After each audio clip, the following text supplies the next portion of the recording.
Hi guys, welcome to my channel, Tiffany Blue Tarot. Nice to see you back. So today we're going to be using two decks, the Deviant Moon, which is a new one for me, and the Divine Circus Oracle by Elena Fairchild. By the way, Deviant Moon is Patrick Valence's deck. So what's going on out there? You know, there's a lot of stuff going on. Jupiter's moving into Scorpio. That's going to be some change for a lot of people. It's going to be a lot of blessings coming up and a whole lot of karma. I know I'm ready. Kind of a test to see where you fall on that spectrum. Have you been passing the test of the universe? Have you been doing what's right in the face of adversity or discomfort? Have you been treating people how you should? Here's a couple cards that jumped out. Six of Swords, the Hangman. The time for a new beginning after a fight.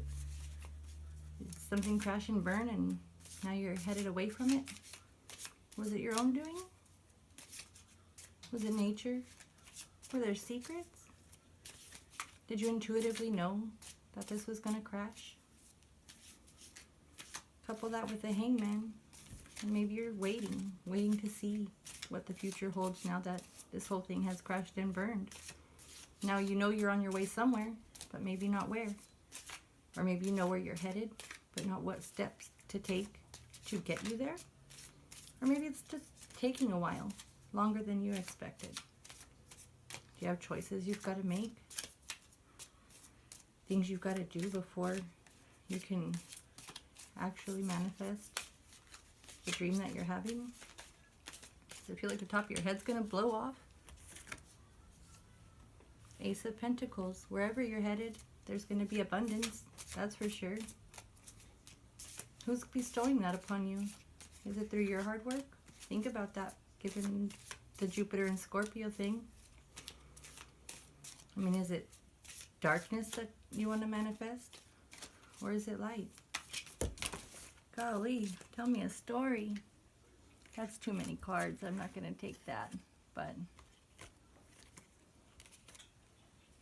this is interesting. The reading's just doing itself. I like it when that happens.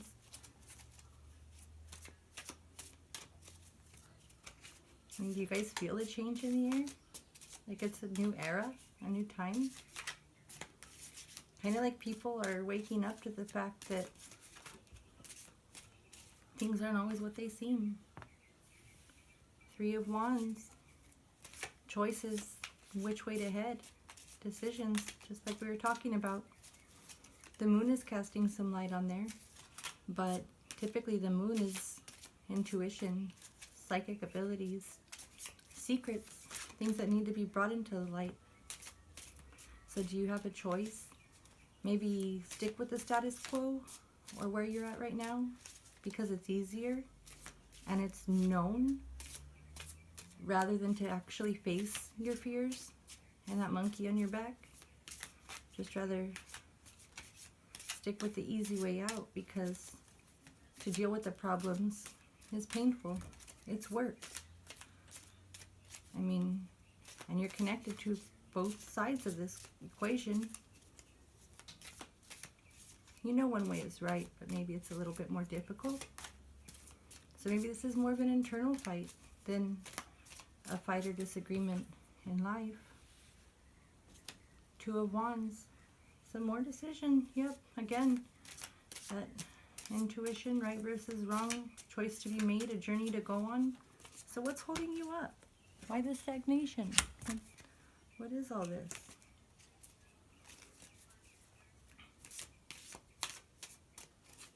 You know where you want to head and which is right. And I guess maybe the second decision will also work. It just may not be karmatically what you know you are supposed to do. Maybe you know your destiny lies in that better, more difficult choice, but it's hard. Who wants to do that work when you've already had this battle, when you've already burned so much to the ground? Who wants to do anything more after all of that? I mean, haven't you gone through enough, right? But this abundance is waiting for you. So what are you going to do? The Magician. Change, right? You make a change, transformation. Page of Pentacles to go with that Ace. Learn what to do with money and resources since it's a new beginning. Look at your resources from a fresh perspective in a way you haven't before. With the Magician, I mean, that's definitely a change, a transformation. Hopefully not trickery. Hopefully real. Hopefully you're not just distracting somebody with your sleight of hand while you pull off the trick to make it look like you've made a change or made a certain choice. Hopefully that change is real. The Magician has command of all the elements. You see the cup, the coin, the sword, the wand. He knows how to take each of those and use them for his advantage, for entertainment.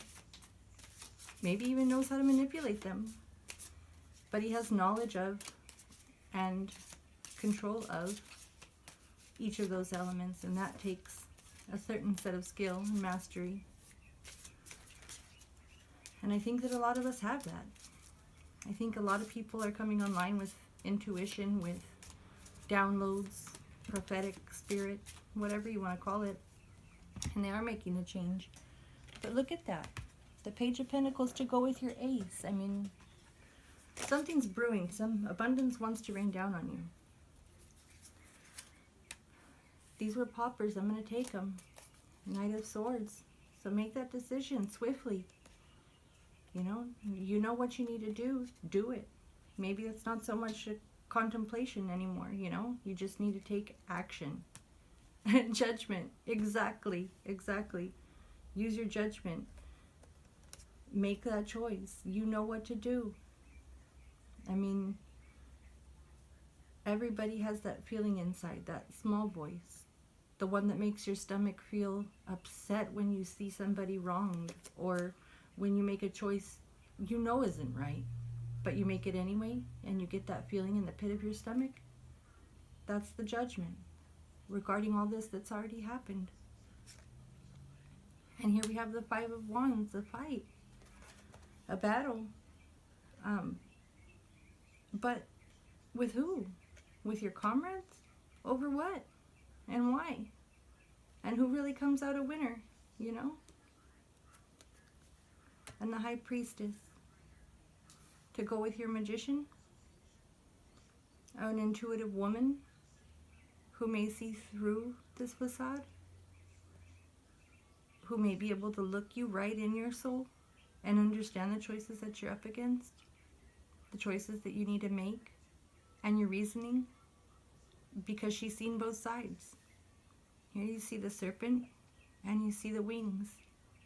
You see the moon, you see the light. So the High Priestess is somebody who's been there and done that through experience, through divine guidance, through gifts that were given to her. And she takes these things and uses them to produce, to comfort, to nurture. She's not the Empress, who is more like, the innocent nurturer. The High Priestess is the well-rounded nurturer, the Madonna and the whore, the good and the bad, and she sees them and knows how to use them for the light. So maybe this is a motivation within you or somebody in your world that's bringing that about. Maybe help guiding you through these choices, because clearly you've had the same battles as she has. You've seen the darkness and the light. You're needing to learn to take control of all these elements, to make a choice after all of that, so that you can have this abundance. And there are two forms of abundance with this Three of Wands, and the two. Ace of Pentacles speaks to it too. I mean, you can have the abundance that comes from things that will bring you more karma. You can have abundance by doing dirty deeds, or you can have abundance by seeing all of this destruction and all this ugliness and all this darkness in your world and learning how to use it for the light and having your abundance that way. And I guess one would be an ending in Pentacles and one would be like an ending in Cups. Pentacles speaking more to the material side of things. Cups speaking more to everything, abundance in all things. But ultimately it's your choice, right? You're the one that has to make it. You're the one that's been through this. You're the one whose battle it was, right? You fought the battle. You know why you fought it, who you fought against, what that was really all about. Was it because you wanted to stay in this darkness and they wanted you to come to the light? Or was it because you wanted to come to the light and they wanted to keep you in the darkness? Is it both and you're just not sure which team you're going to be on? I mean, it's really difficult. And why are we always judging things anyways? Who are we to say if it's good or bad? Ultimately, we know what our intentions are. And I think a lot of times we know what the intentions are of others. And it's how we react in those situations and what our underlying motives are that really count. Jupiter and Scorpio. The payback for your deeds. So what were your underlying motives? What was this transformation? Was it for ultimate good? Or really not so good? Were your motives because you were looking toward the greater good of all? Your loved ones, yourself, the world at large, your soul? Or was it simply just a Pentacles thing because you wanted abundance to show off? Because you wanted material things? Because you wanted to stroke your ego? Why do you make the choices you do? Why do you war over the things that you do? Only you know. So when Jupiter comes around, you'll have to see what happens, you know? Do you just get this fresh start with bountiful harvest and happiness and love and, you know, all things bright, shiny, and good? Or is it going to be another karmatic cycle for you? You know how to control the elements. You have the support of this high priestess as well. What are you going to do with that power and that energy? Because I think it's waiting, you know, your payoff is waiting in the wings. You just have to make the choice. Which team are you on? I mean, look at that knight. He's on a fierce dragon horse thingy. You know, he's got command of it. He's ready to go to war. He's ready to make his choice. Just boom. I don't see him sitting around thinking much about anything. He's action. He's seen enough.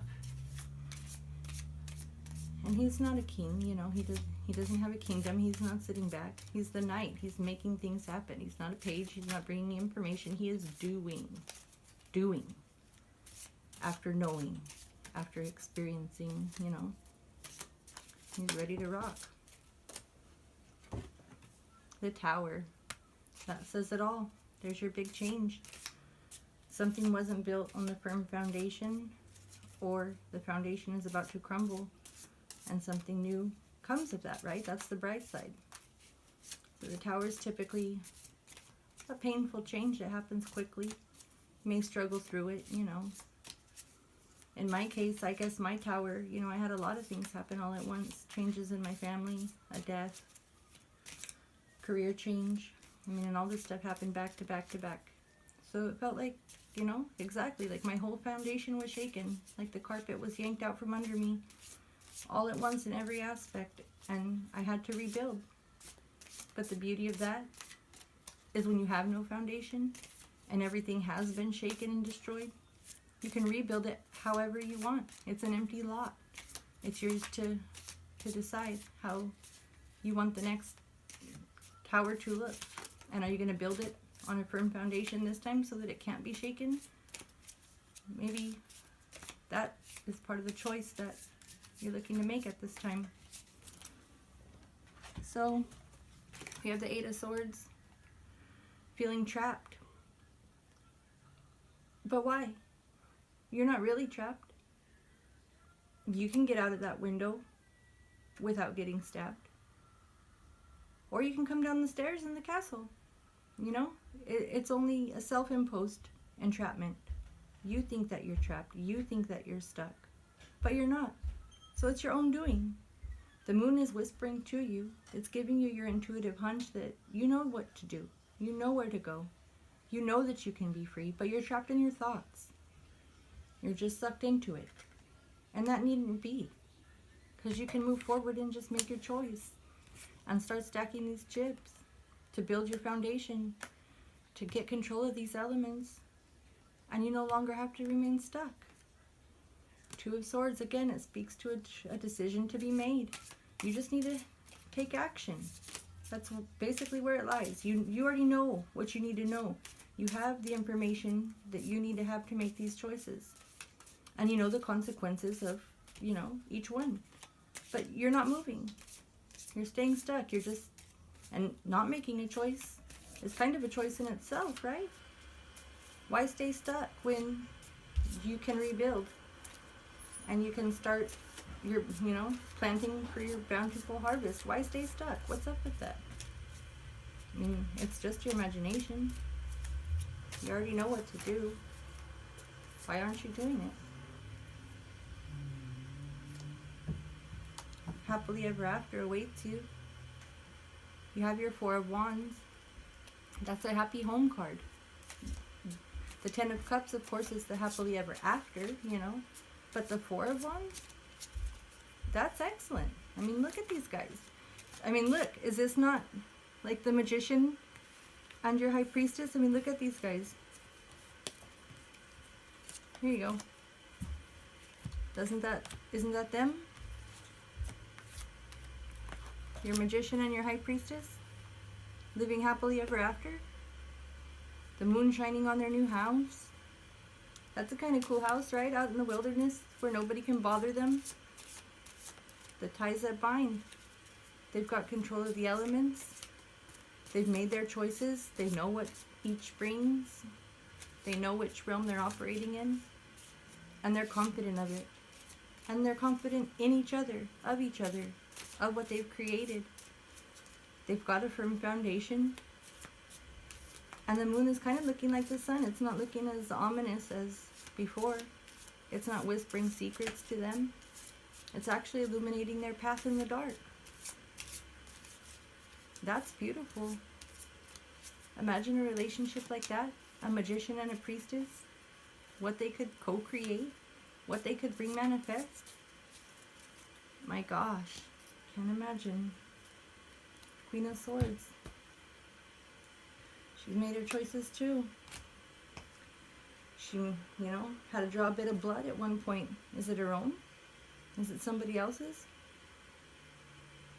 She's a bit sad, you know, for what she had to do, the way she had to go about things, the things that had to happen to get her where she is. But she did it. She made her choice. And in the end, this is happily ever after. The most beautiful ending I can see. Again, you know, the only other happily ever after card would be like a Ten of Cups, but I think the Four is better in this case for now.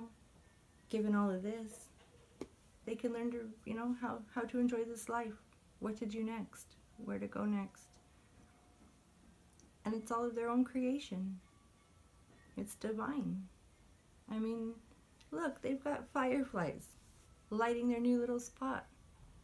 The moon is acting like a sun in the night, in the dark. I mean, that's just like the rose from the concrete, you know? And what I like is that they're still out in the wilderness where they can't be bothered. They're done with the warring. They're done with these, you know, decisions they're always having to make. The feeling trapped. They're over it. The judgment, they get it already. Just intuitively, they get it. They don't want any more of this Five of Wands crap. That's old. That's no good.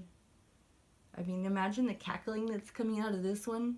And this one back here is old and decrepit and just thinking he's in charge and already knows everything. And here's your magician guy fighting his ass off. You know, but why? Why? when he is already the strongest, the most nimble among them. He's not cackling, he's not decrepit, he's not a sissy. So what's he even bothering fighting with these guys for, you know? What's the point? So I think everybody should really look into their hearts, really think, and make those tough decisions that you've been waiting to make. You know what's going to happen when you do. And if that means cutting off some people, hey, that's the way it goes. Get rid of those that cackle. Get rid of those that look down upon you. Get rid of those that aren't strong enough to stand with you. You don't need them. Because to get here, sometimes you got to draw a little bit of blood. Sometimes you got to burn a little bit yourself. It is a hard decision, especially when you're so connected deeply to both sides. And you don't want to be the bad guy, but being the good guy ain't easy either. So make those choices from your heart and do what you know you need to do. The universe rewards you from there. And I think on the 10th, when Jupiter enters Scorpio, I think it's the 10th, that's when the blessings start coming. I can't wait to see what it brings. So this is when the Circus Oracle comes into play. You get an advice card or maybe an overview. Just see. Just a bonus to kind of accent the reading because I like these cards. I felt drawn to use them. I've been wanting to do a reading for a while, but I haven't felt like recording it. It's kind of weird when you sit around and talk to yourself without a person in front of you. But I really felt like this message I wanted to get out today, and I felt inspired to do it. So hopefully there's some inspiration in here. Let us know what's coming or what to do next. See, I like it when they all come to pop out like that. Then I know for sure it was the right one. But these cards are funny. I came into these in a strange way. I've been really into the artwork of circus and carnival, sideshow, you know, thing like that, magic. And I made a joke. I was like, oh yeah, my life is a divine shit show. Here, take a front row seat. Here's a ticket. Then I found out there was an actual freak show in Venice Beach near where I live. I wanted to go check that out, but those plans fell through. And right after that, I found these oracle cards. I said, well, guess that's for me. The synchronicity's a little bit too in line. I better not pass these up. And I even got an email back from Elena Fairchild, which was really sweet. And so far, I really enjoyed these cards. The readings I've done have been nice. Voice of an Angel, card 13. So, speak your truth. Own your truth. It's beautiful. Not everybody will believe in you, but they don't have to, because you know what you're doing and why you're doing it and what you stand to gain. And you also know what you stand to lose if you don't. So I just think it's a whole lot of choices that need to be made so you can reap those karmic rewards in a good way, not in a bad way. Card 13 also speaks to having something to say. You have a unique voice within you that wants to be expressed creatively. Whether it's a conversation you need to have, a truth you need to tell, a song you want to sing, or a book you want to write. Honor your voice. Know that it is inspired and can help not only your own spiritual growth, but support others on their path too. And if you don't allow that inspiration to flow, you'll feel blocked. Like something that needs to happen naturally is not happening. Like that hangman energy. It's uncomfortable. You can get depressed, doubt yourself, lack confidence, and eventually it just wears away your self-esteem. And if you don't capitalize on the gifts the universe is trying to give you, they'll take them back. They'll give them to somebody else that'll appreciate them, you know? Don't unintentionally hold yourself back either. Don't doubt yourself. You know that still small voice inside of you that always leads you to the right place. That the outcome is always positive. That you feel good and more inspired once you do. Listen to that voice, you know? You're tapping into pure inspiration from the divine. creativity is a blessing to you. And if you are uncertain about how to direct it, the universe is letting you know you're being sent something to inspire you, amuse, something to find your true voice. So have trust, courage, and confidence in yourself, and follow through on the gift of an idea that has been given to you. It's not a time to keep quiet and play it safe anymore, hold yourself back. None of that Eight of Swords stuff. Don't allow others to step up and speak for you either. Like the Five of Wands, the guy in the back that's standing there all staunch and old and, looking down upon everybody. Those people don't need to speak for you. You speak for you. It's time to speak your truth. Express yourself. Have confidence in those ideas and inspirations that you've been having. That inner voice hasn't steered you wrong yet, right? It's when you don't follow it that things go wrong. So the time has come, or very soon will, for your ideas to transform into reality. But they do require your action in the physical world, and you're going to attract opportunities to bring them to fruition. So if you want to manifest something, and you've been working on that, this card confirms it's going to happen. You're going to sing your own soul song in whatever way is true for you. And for me, this reading really resonates because doing these readings, changing my career, those have been big. Things I've been thinking on for a while and knowing what I wanted to do or felt guided to do, but hesitant because it's a big undertaking. It's a huge responsibility when you feel moved in the spirit and want to share that with people. Who am I to say I have a gift? That's not for me to say. So to just put myself out there like that, it's hard. But I'm here trying to share this with you the best way I can. And I hope you're enjoying the message I'm giving you. I hope it makes sense. Hope it resonates. And a change in business I've been looking forward to. And just haven't made the move. I've been the hangman. Writing a book, yeah, I've been wanting to do that. I've been getting these downloads now for 2 years. I've been writing them down. I've been trying to figure them out. Done a couple magazine articles, but really felt what I should be doing was a book. So all this coming up really hit home for me too. So hopefully by our next reading we'll have made some steps in the right direction. Maybe that bountiful harvest will start coming in. So I'll check back with you guys after the 10th, after that whole Jupiter and Scorpio thing starts. And let's see what it bestows upon us. What to do with the karma or what to do with the blessings. But for now, I think we have some choices to make. Some words we need to speak. Some people we need to get away from. Stop warring with. And get out of our own self-doubt and the trap in our own head thing, That's got to end if we really want to have what the universe has in store for us. So, I'll see you guys back next time. Have a happy day. Bye.